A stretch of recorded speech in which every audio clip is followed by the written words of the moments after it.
Hello students, good morning. Class 10th वाले विद्यार्थी थोड़ा विशेष कर इस पर ध्यान दीजिएगा, क्योंकि आपका जो मैट्रिक का एग्जाम होगा उसमें माध्य से रिलेटेड एक सवाल जरूर आता है जो 5 नंबर का होता है। तो 5 नंबर के लिए इस क्वेश्चन पर थोड़ा ध्यान दीजिएगा, क्योंकि ये इंपॉर्टेंट टॉपिक है आपके लिए। जो बचपन से आप लोग क्लास 6 से लगभग पढ़ रहे होंगे माध्य के बारे में, जिस तरह से आप लोगों ने पहले औसत निकालना सीखा होगा, ठीक है। औसत जिसे हम लोग इंग्लिश में बोलते हैं एवरेज। औसत बराबर होता है सभी प्रेक्षणों का योग बटा कुल संख्या, मतलब सम ऑफ ऑल नंबर्स बटा टोटल डिजिट। सभी नंबर्स को जोड़ देते हैं और बटा में कितना नंबर है उसको काउंट करके नीचे लिख देते हैं, और उसको डिवाइड देने के बाद में हमारा औसत ज्ञात हो जाता है। उसी तरह से जैसे मान लीजिए सिर्फ आपको अगर फ्रीक्वेंसी दे दे, ठीक है, फ्रीक्वेंसी देकर आपको बोले कि इसका माध्य ज्ञात कीजिए। 10 लाख एग्जाम्पल समझ लीजिए, जैसे 20 है, 10 है, 5 है, 15 है, इस तरह से दे दिया नंबर, ठीक है, फ्रीक्वेंसी, और बोला इसका आप मीन निकालिए, माध्य निकालिए, ठीक है। तो माध्य निकालने के लिए इस सिचुएशन में क्या करते हैं, सीधे सभी को जोड़ में लिख देते हैं, लिखते हैं सम ऑफ ऑल नंबर, यानी कि सभी संख्या का योग बटा कुल कुल संख्या।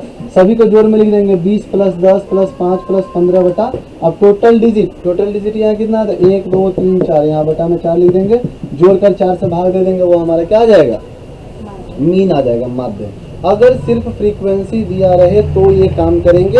अगर मान लीजिए आपके पास क्लास इंटरवल दे दे और फ्रीक्वेंसी अलग दे दे, यानी कि आपको वर्ग अंतराल और बारंबारता दे दे, तो उस समय क्या करेंगे। तो जब भी वर्ग अंतराल और बारंबारता दे देता है तो उस समय पर हम लोग 3 विधि से इसको हल कर सकते हैं। जो आप लोगों को दिखाया जा रहा है यहाँ पर 3 विधि, माध्य को निकालने का कितने विधि होते हैं, 3 विधि होते हैं। पहला होता है प्रत्यक्ष विधि, जिसे हम लोग इंग्लिश में डायरेक्ट मेथड कहते हैं। दूसरा लघु विधि कहिए या उसी को काल्पित माध्य विधि कहिए, ये दोनों को इंग्लिश में हम क्या कहते हैं, शॉर्टकट मेथड, ठीक है। और तीसरा होता है पग विचलन विधि, जिसे इंग्लिश में क्या बोलते हैं, step deviation method, step deviation method. तो हम लोग बारी बारी से सभी प्रोसेस को, मतलब सभी तरीकों को अलग अलग करके देखेंगे, जिससे ज्यादा अच्छे से समझेंगे आप लोग, ठीक है। तो अगर फ्रीक्वेंसी अगर सिर्फ दिया रहेगा तो क्या करेंगे, वो तो आपने देख लिया। अब देखेंगे क्लास इंटरवल और फ्रीक्वेंसी अगर अलग अलग दे तो उसे किस तरह से हम लोग बनाएंगे। तो सबसे पहला सवाल जो है, एक ही सवाल को 3 हम लोग विधि से बनाएंगे और तीनों विधि में हम लोग एक ही आंसर लाएंगे। अगर एक ही, क्योंकि विधि जितना भी हो कोई दिक्कत नहीं है, आंसर समान आना चाहिए। आंसर समान आएगा तभी तो पता चलेगा कि हमारा बनाया हुआ बिल्कुल सही है। अगर आंसर भिन्न भिन्न आ गया तो समझ जाएंगे क्या है, प्रोसेस ही गलत है, या तो आपको सिंप्लीफाई करना में कहीं गलती हुआ है। तो इस जगह ध्यान देंगे।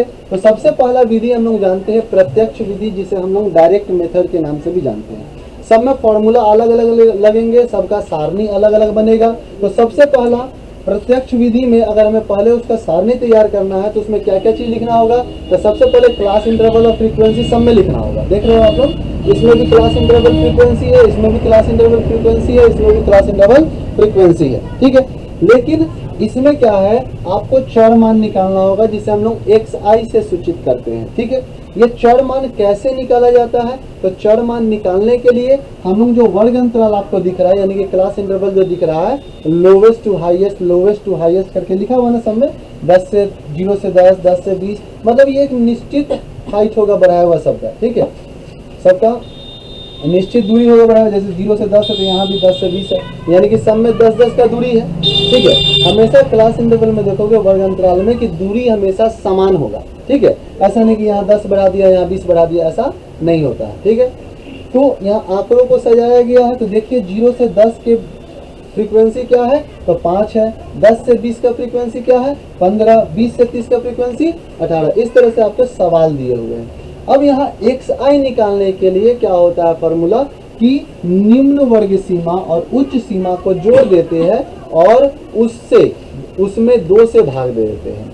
मतलब xi ज्ञात करने के लिए निम्न वर्ग सीमा प्लस उच्च वर्ग सीमा, ठीक है, उच्च वर्ग सीमा को जोड़कर 2 से भाग दे देना है। अब ये आप लोग ऐसे भी कर लोगे, देखो 10 और 0 को जोड़ेंगे कितना आएगा, 10। 10 के आधा 5, ठीक है। वैसे 20 और 10 30, 30 के आधा 15, 30 20 50, 50 के आधा यहाँ आ जाएगा 35, यहाँ आएगा 45। यहाँ तक सही है। अब यहाँ क्या लाना है, तो एफ आई इंटू एक्स आई, इसको बोलते हैं सिग्मा। क्या बोला जाता है, सिग्मा। ये जो संकेत है इसे सिग्मा से सूचित करते हैं। और ये क्यों लिखा गया है, तो योग के लिए लिखा गया है, एडिशन के लिए, क्योंकि हम लोग यहाँ जोड़ रहे हैं ना। देखिए sigma F I into x i, यानी कि ये जो मान आएगा ये sigma F I into x i का आएगा, वही इसको जोड़ेंगे तो ये सिग्मा एफ आई का मान आएगा। ये जो आएगा ये एफ आई है ना, फ्रीक्वेंसी है, तो सिग्मा एफ आई इसलिए इसको कहा जा रहा है क्योंकि सबको जोड़ के लिखेंगे तो 70 आएगा। क्योंकि प्रश्न में ये हमारा दिया हुआ है कि फ्रीक्वेंसी का योग कितना है, 70 है। ठीक है, तो सिग्मा एफ आई मतलब सिग्मा इसलिए दिया गया क्योंकि ये जोड़ा हुआ है। ठीक है, उसी तरह से हम लोग sigma F I into x i, यानी कि एफ आई के मान को एक्स आई के मान से गुना करेंगे। तो वैसे देखिए 5 में 5 से गुना करेंगे तो कितना आएगा, 25। वैसे 15 में 15 से गुना करेंगे तो 225। वैसे 25 में 18 से गुना करेंगे तो 450। 35 में 20 से गुना करेंगे तो 700।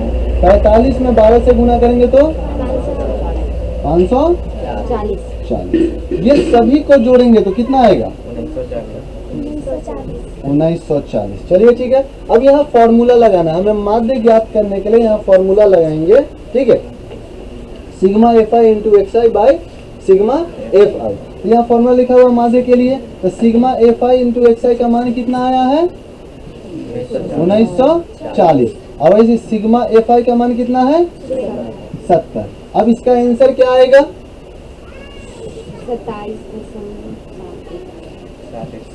27.714। ये जो आया ये हमारा क्या आ गया, माध्य आया। कौन से विधि से आया, प्रत्यक्ष विधि से। अब उसी तरह से काल्पित माध्य विधि में आते हैं। ठीक है, काल्पित माध्य विधि में एक नया चीज आपको देखने को मिलेगा जिसे हम कहते हैं डी आई, जो काल्पित माध्य को सूचित करेगा। ठीक है, अब काल्पित माध्य को कैसे वो सूचित करेगा देखिए ध्यान से।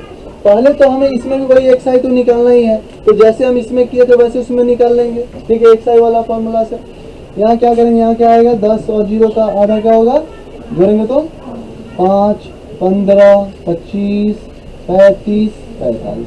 अब एक नया चीज आपके लिए आया ए। ये ए क्या है, तो ए जो है वो चर मान का बिचला अंक होता है। ये जो होता है क्या होता है, चर मान का बिचला। अगर मान लीजिए यहाँ देखिए ऊपर से नीचे गिनेंगे टोटल कितना है, तो 5 नंबर से एक साइड में कितना है, 5 नंबर है ना, तो 5 नंबर रहेगा। जहाँ पर ध्यान दीजिएगा, अगर 5 नंबर है यानी कि तीसरा वाला जो होगा वो ए हो जाएगा। अगर 6 रहेगा तो उसमें कौन ए होगा, तो इसमें भी तीसरा वाला। ठीक है, अगर 7 रहेगा, नंबर ऑफ एक्स अगर 7 है तो वहां कौन होगा, तो चौथा वाला ए का मान होगा। मतलब ठीक आधा वाला जो होगा, जैसे मान लीजिए 4 है, 4 ही अगर यहाँ रहता तो दूसरा नंबर वाला को ए मान लेते। ठीक है, अगर 3 रहता तो दूसरा वाला को ही मानते।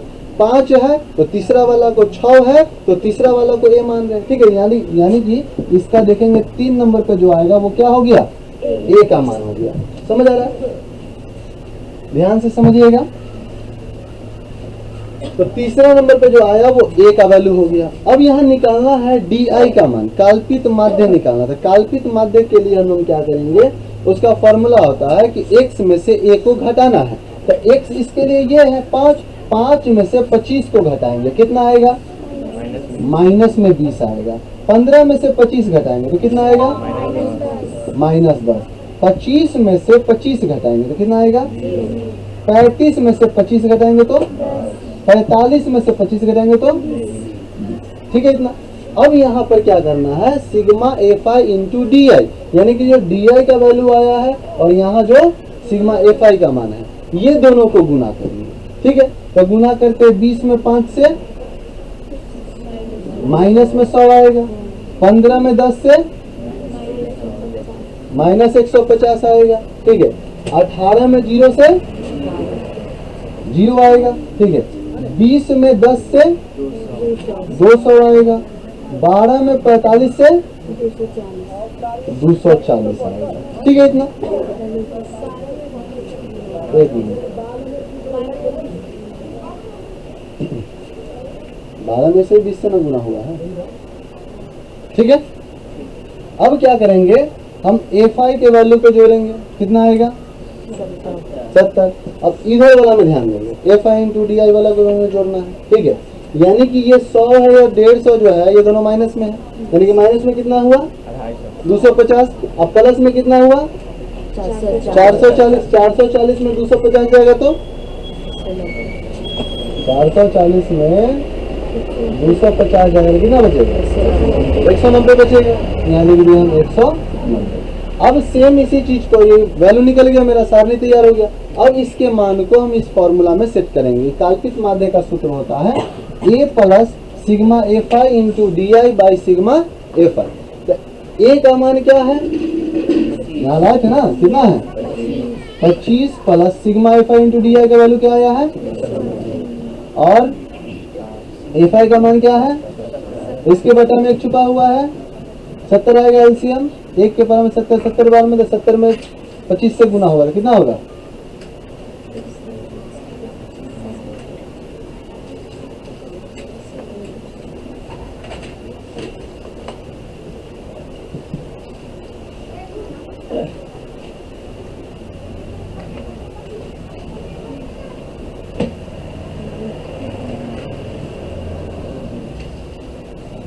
लगभग इतना ही आया। देख रहे हैं प्रत्यक्ष विधि में जो आंसर आया था वही आंसर हमारा किस में आया, काल्पित माध्य विधि में भी सेम आंसर आ गया, ठीक है। अब इसके बाद हम देखेंगे पग विचलन विधि। यहाँ तक समझ आ रहा है सभी को? Yes sir. एक एक प्रोसेस समझ आ रहा होगा। अब यहाँ ध्यान देंगे पग विचलन विधि में क्या करते थे, पग विचलन विधि में और इससे थोड़ा सा हट कर है, हल्का थोड़ा सा, ठीक है। इसमें क्या करेंगे, इसमें भी एक्स आई का मान निकालना है। एक्स आई का मान हमने दो क्वेश्चन में पहले ही निकाल चुके हैं हम लोग। यहाँ क्या हो जाएगा 5, 15, 25, 35, 45। अब यू आई निकालने के लिए हम लोग क्या करेंगे, सूत्र होता है एक्स आई में एक घटाइए और एच से भाग दीजिए। जब एच किसको कहते हैं, तो एच कहा जाता है हाइट को, ठीक है, क्लास इंटरवल के हाइट को। अब क्लास इंटरवल का हाइट कौन है, जैसे मान लीजिए 0 से 10 का दूरी क्या है, 0 से 10 का दूरी क्या है 10। वैसे 10 से 20 का दूरी 20 से 30 का दूरी, सबका 10-10 का दूरी है, तो वही h का वैल्यू है, ठीक है। अब यू आई का मान निकालना, यानी कि एक्स आई में से एक हटाएंगे तब h से भाग देंगे। तो यू आई में से अभी जस्ट हम एक्स आई में से एक हटा के डी का मान लाए हुए ना इसमें, ठीक है। ऐसे अगर नहीं लाया हुआ रहता तो हम लोग अलग निकाल दे। यहाँ मान लीजिए यहाँ आया हुआ -20 आया था ना, -20 में 10 से भाग दे देंगे, क्या आएगा -2.0 या -2, ठीक है। वैसे -10 में 10 से भाग देंगे तो क्या आएगा -1। फिर 0 में 10 से भाग देंगे तो क्या आएगा 0।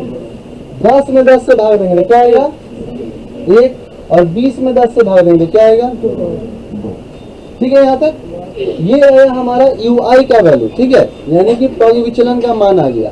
अब हमें करना क्या है, तो फ्रीक्वेंसी के साथ पग विचलन को गुना कर देना, यानी कि बारंबारता के साथ हमें पग विचलन को गुना करना, यही ना लिखा हुआ sigma F I into u i. अब 5 में 2 से गुना करेंगे क्या आएगा 15 में 1 से गुना करेंगे क्या आएगा 18 में 0 से गुना करेंगे तो 20 में 1 से गुना करेंगे तो 12 में 2 से गुना करेंगे तो, ठीक है। अब यहाँ तो एफ आई का मान को जोड़ना है, तो एफ आई के मान को जोड़ देंगे, सबको जोड़ेंगे कितना आएगा सिग्मा एफ आई का वैल्यू आ गया।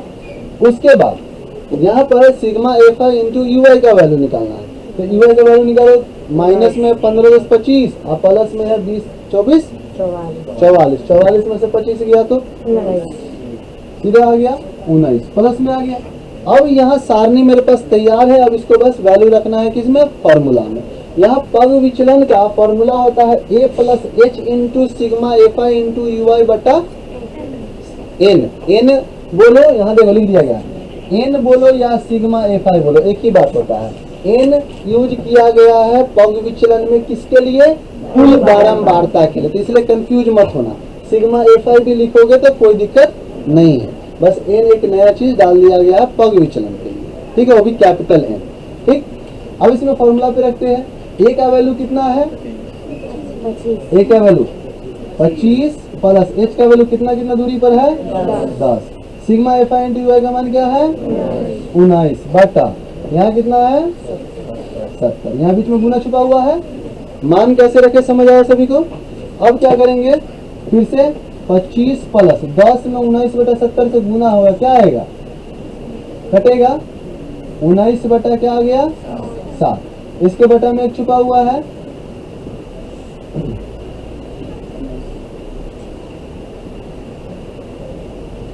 यही आएगा ना 9 5 14 7 1 8 और 9 1 बट्टा इतना में भी भाग देंगे तो हमारा वही चीज आएगा 27.714। यहाँ भी आया 27.714। इसमें भी आया 27.714। तो तीनों आप लोगों को प्रोसेस अच्छी तरह से समझ आ गया कहाँ पर क्या किए। ठीक है तो अगले दिन आप लोगों को माध्यक और बहुलक निकालना सिखाया जाएगा।